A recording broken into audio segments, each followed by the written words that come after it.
I don't care if you lose your farm. I don't give a shit. This is what you voted for. This is exactly what you voted for.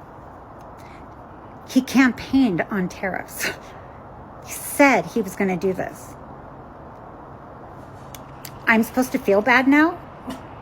I'm dealing with my own shit, my own consequences to your vote. So yeah, I don't give a about your farm. So are we all laughing at these farmers from Arkansas that had the fucking nerve to vote for Donald Trump, yet here they are asking for a government bailout because their farms aren't making any money? No, they're in the fuck around and find out phase, and I really don't give a shit. So that's what we got for American farmers, is zero empathy. We want them to fail. That's what you're saying out there. That's what Americans are saying right now is, well, next time you'll vote the right way, or that's what you get for who you voted for. That to me, I want to say it doesn't sound very American of people, but here lately, that's all we're doing is complaining. No disrespect, sir, but you are sadly mistaken. The American people had empathy. That's why we voted the way we did. We knew what would happen to the farmers. They told us what would happen to the farmers. We had a previous presidency that showed us what would happen to the farmers. And some of us, not enough of us, voted with empathy because we didn't want to see the farmers lose their farms. We didn't want people to go bankrupt and go out of business. But unfortunately, there wasn't enough of us with empathy to vote in that direction. There were too many of us that voted for other people to suffer and other people to face cruelties. And now you got to suffer the consequences. We can't feed everybody. That's socialism. We can't give health care to everybody. That's socialism. We can't provide student loan relief. That's socialism. But now if the farmers want a bailout, I got news for you. That's socialism. Y'all don't like socialism. So again, my mom said sometimes you gotta let people touch the stove and suffer the consequences. Meet your consequences. Last thing I want is an American farmer to go under because us as Americans didn't want to do anything to support them. Yeah, fuck them farmers. I don't give a shit about farmers anymore. If you voted for Donald Trump, I do not give a rowdy shit. We voted for you. We voted for you to have your crops as a part of children's lunch. We voted for you to be part of world aid. We voted for you to keep your farms. We voted for Kamala Harris so that you could continue to live, continue to thrive, continue to at least survive. And you went into the voting booth in November and voted against your own best interest. You cut off your nose to spite your face so that you could own the libs. So yeah, does it seem very American? I don't know. What seems American these days? To vote against your own interest and to f everyone around you because you thought black and brown people should be beneath you and you wanted to own the libs? Is that what we should be protecting? Because if you're a farmer and you voted for Donald Trump, then you can go for yourself sideways. We don't care. My give a damn is busted and we do not care anymore. So don't give me this sob story bullshit about, oh, that's not very nice. How can you be against farmers? If they go down, what's going to happen? I don't give a flying God, I don't know what else to say to these people. You voted against your own best interest. He told you. Tariffs. He said mass deportations. He said it all. And here you are, bitching and moaning and belly aching because he took away your way of life. When we voted for Kamala Harris to protect you, to help you, you didn't care. So why should we care now?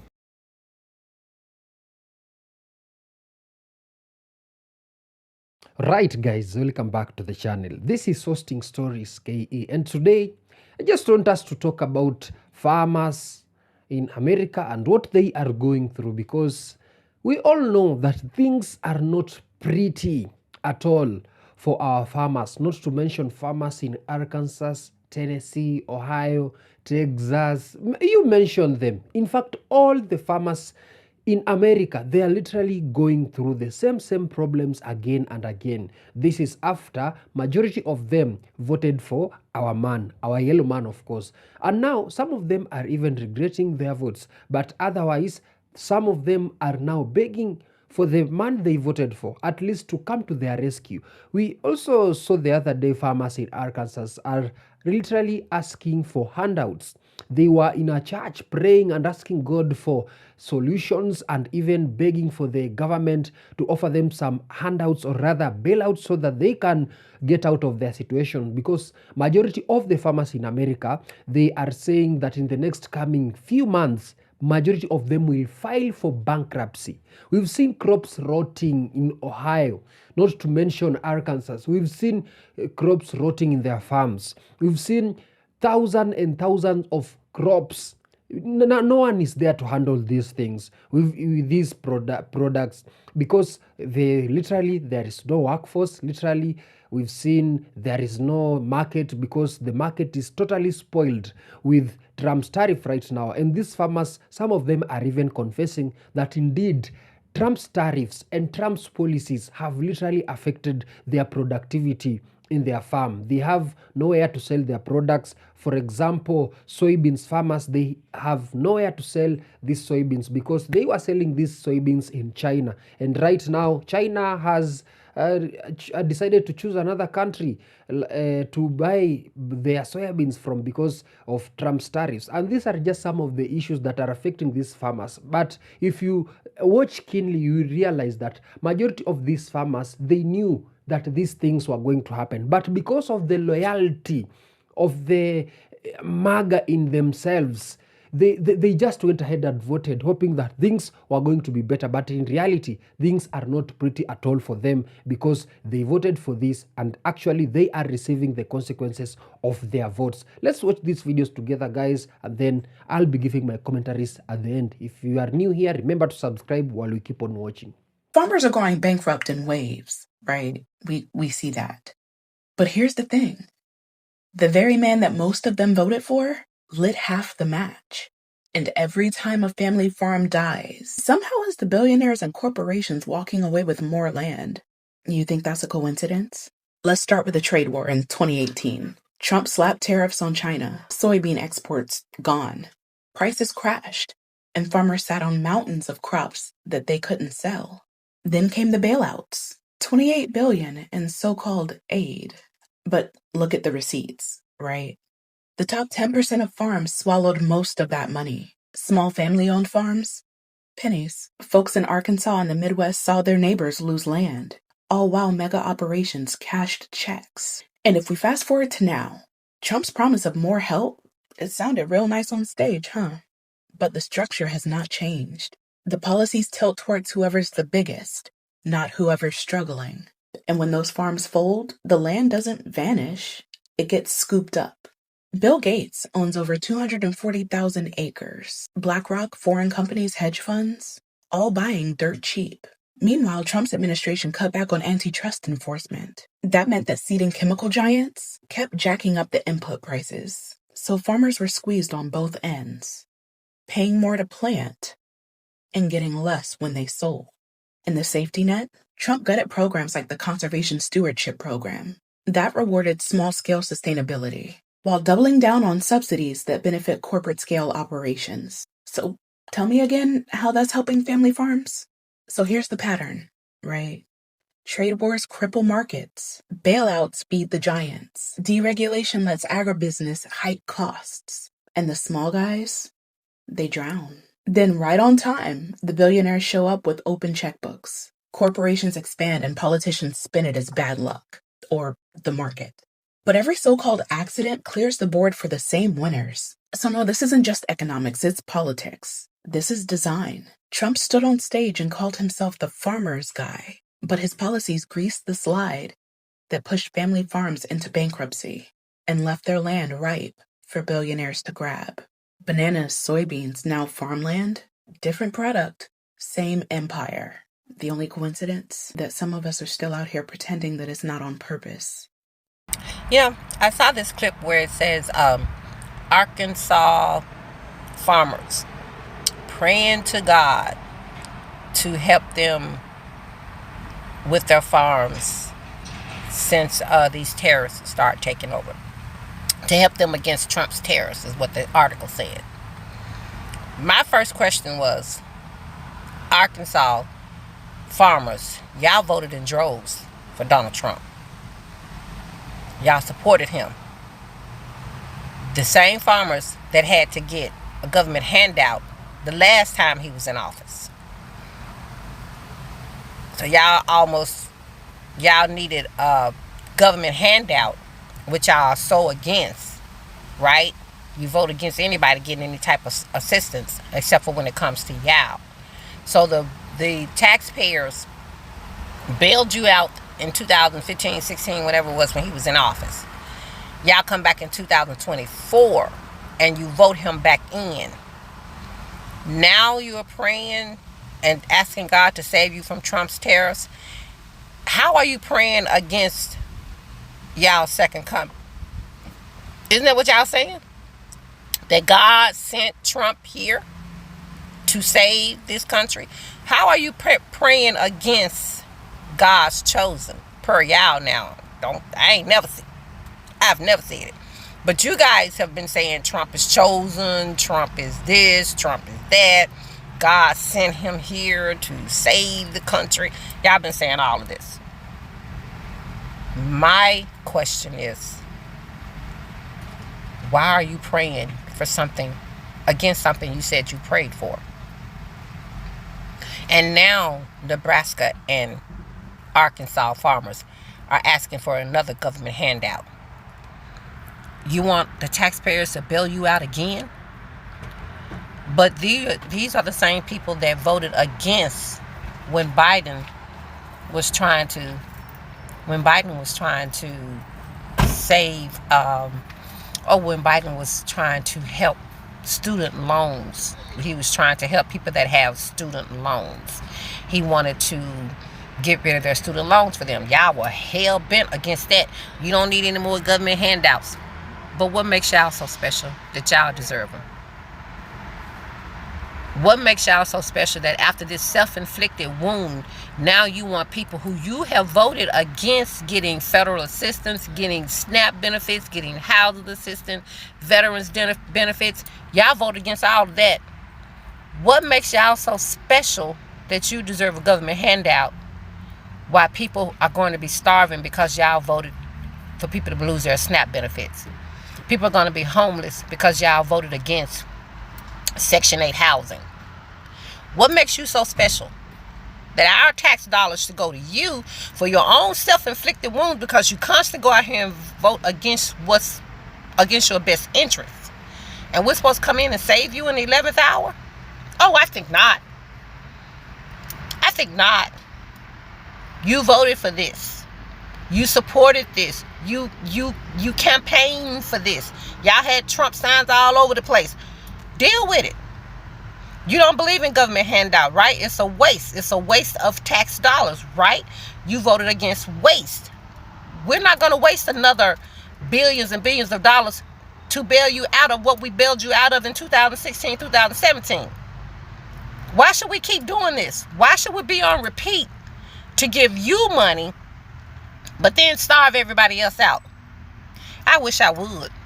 I wish they would. I would stop paying my taxes. I will go and have it where ain't no taxes coming out of my... I will not. No, I will not. I don't care about you. Oh, you should have saw the clip. They had a room full of farmers down on their knees. Why are you praying against what you prayed for? You said y'all prayed for Trump. Y'all said Trump was God's chosen. So now what is it? Is he not his chosen? All of a sudden, now he's not his chosen because it's affecting you? Oh, honey, please. Them prayers ain't going no further than the ceiling because it's a selfish prayer. You didn't care about other people losing their livelihoods. You didn't care about veterans losing their benefits. You didn't care about people not being able to take care of their children. You didn't care about schools cutting out free lunch for underprivileged children. You didn't care about none of that. None of that even made y'all raise an eyebrow. But the minute it affects you, now all of a sudden you think y'all deserve a government handout. I wish. Wait for it. I wish they would take 1 penny of my tax dollars and bail you out of another self-inflicted wound. I think not. I think not. And don't have any empathy for it. I'm tired of it. Y'all went out here all gun-ho and supported this man, despite the fact that the man that was in the office before him had set up subsidies to help you take care of your farms. It helped y'all with all kind of farm equipment, all kind of other things that you needed. It was something to get y'all through.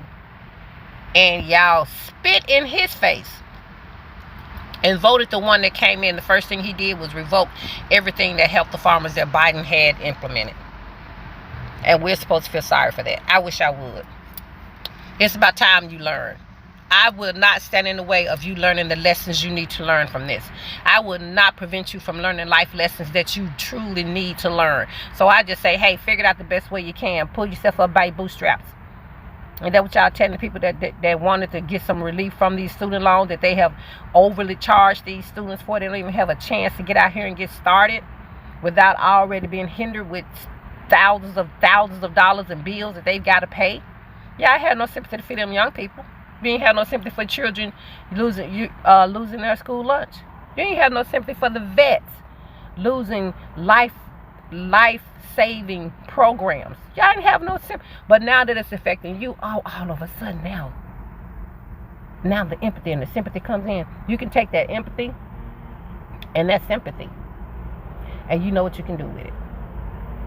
Use it just like you used it when you went in that voting booth, and you voted for who you voted for. Deal with it.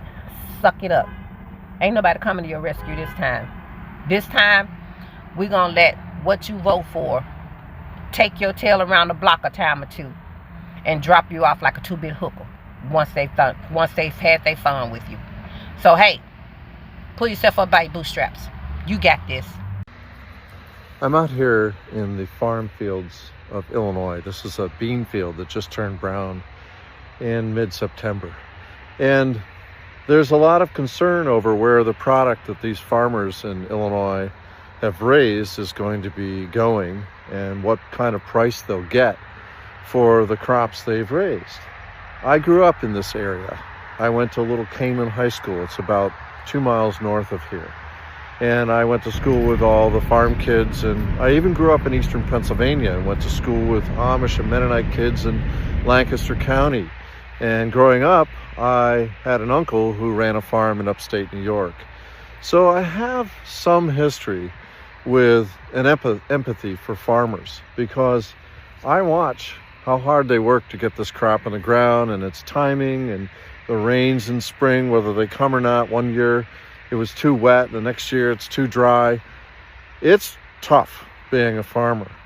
But what's even tougher is growing all this crops and having all the equipment and debt you need to be a farmer, and then be cast aside by things like tariffs. And that's what's so confusing to me, that people out here in farm country, a lot of them have Trump signs in their lawns. There's a huge one up the road here.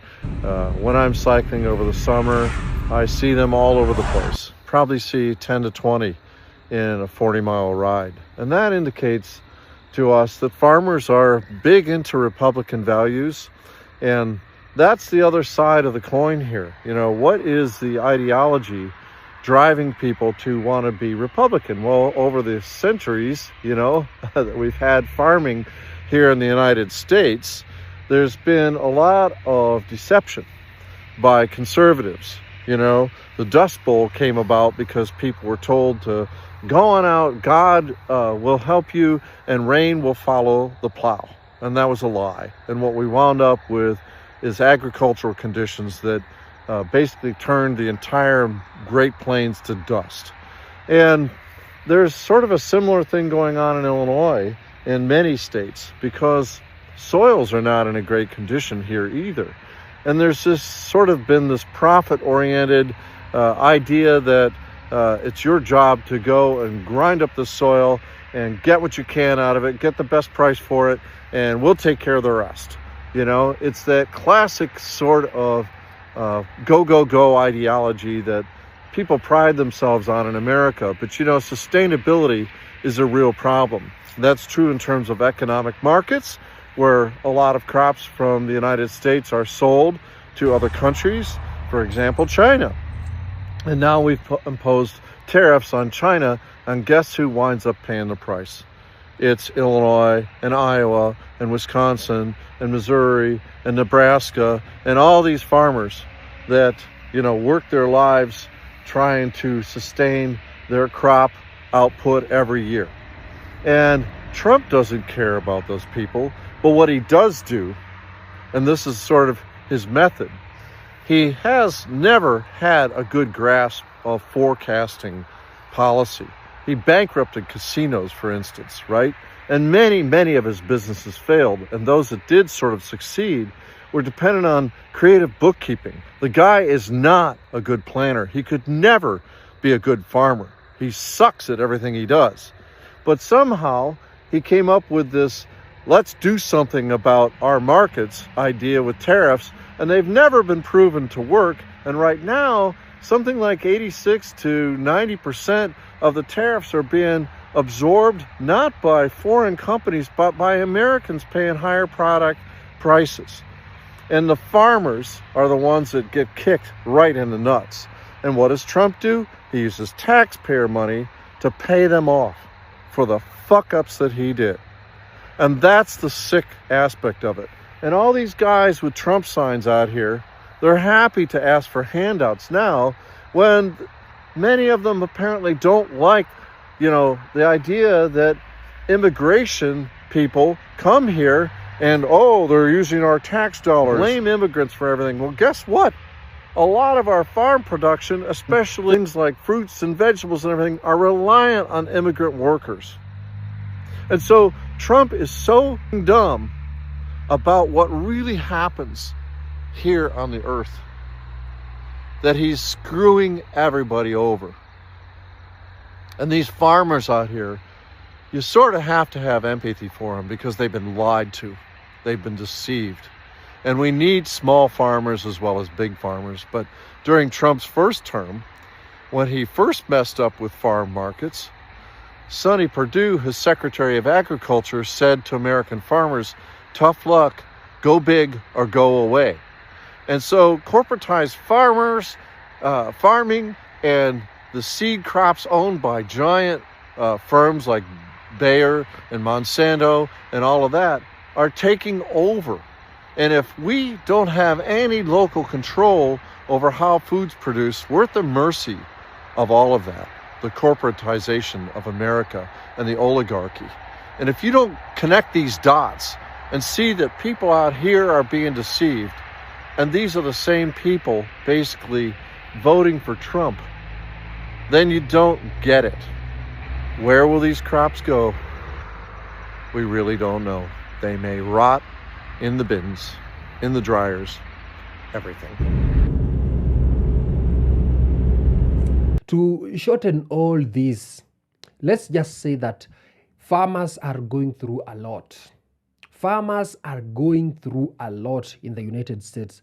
Not to mention tariffs, not to mention workforce, not to mention funds, not to mention the market itself. Because when you talk about workforce, for example, we saw, majority of the farmers' workforce were coming from migrants, whether legal or illegal immigrants. And now Trump's border policies and mass deportation came into hand, and it targeted those immigrants who are working in these big factories, these big companies, and these farmers, ranches, and all anywhere in the United States that required manual labor. So majority of these farmers were victims. Their workforce was taken away because of the mass deportation. They don't have workforce right now. Trump told them that mass deportation was going to happen under his regime. They didn't realize that it was going to affect their immigrants working as workforce in their farms. Number two, if you look at Trump's tariffs right now, Trump's tariff is not affecting,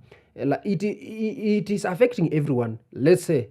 But in reality, it is affecting people who own companies, businesses, every people who export things or import. Let's say our farmers. Our farmers are literally affected. Let's just use the same example. Soybeans. You know, China was buying around 54% of soybeans in America. But now they decided to go to countries like Argentina and Uruguay because of Trump's tariffs on farmers in the United States. Tariffs are literally affecting our farmers. You now see the market is spoiled.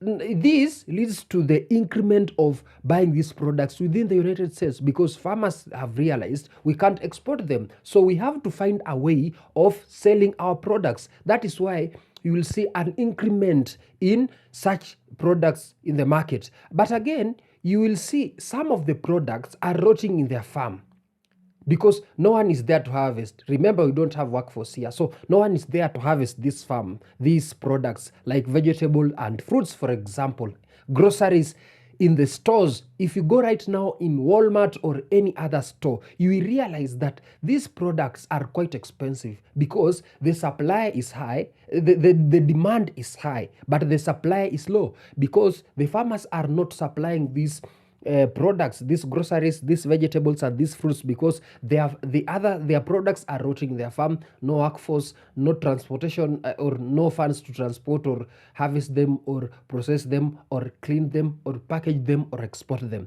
So these are just some of the things that are affecting our farmers. And let's be realistic here. Some of these farmers voted for the same regime. And you know, when Trump was campaigning, he told them that he was going to impose tariffs, he was going to tighten the border policies and all these things. They didn't remember, it didn't sink with them that this man will come after us, and now he's coming after you. Farmers are crying, some of them are going bankrupt, some of them are filing for bankruptcy, nowhere to sell their products are rotting. There is no funds to fund for their productivities in their farm. Agriculture is going a waste. They are losing hopes.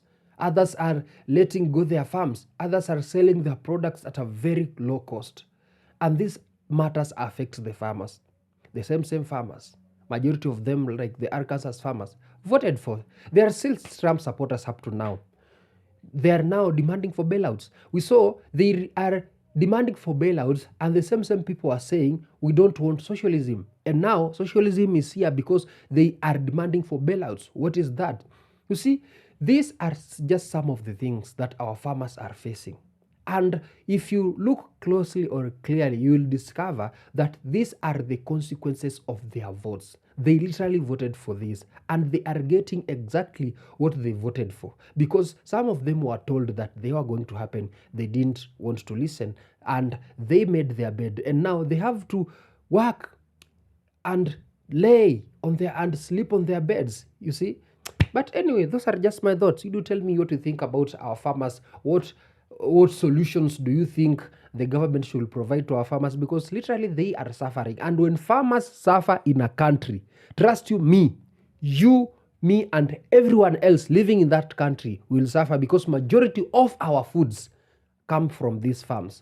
So it's better we demand for a solution, or it's better we discuss in the comment section what solution can the government offer, where should they go and seek solutions, or should they do? Or if you don't care, it's just well, because they even didn't care about everyone's interest. They just went ahead and voted in their best interest, and now their interests are coming after them and haunting them literally. Tell me what you think in the comment section. Let's have a discussion. See you in the next.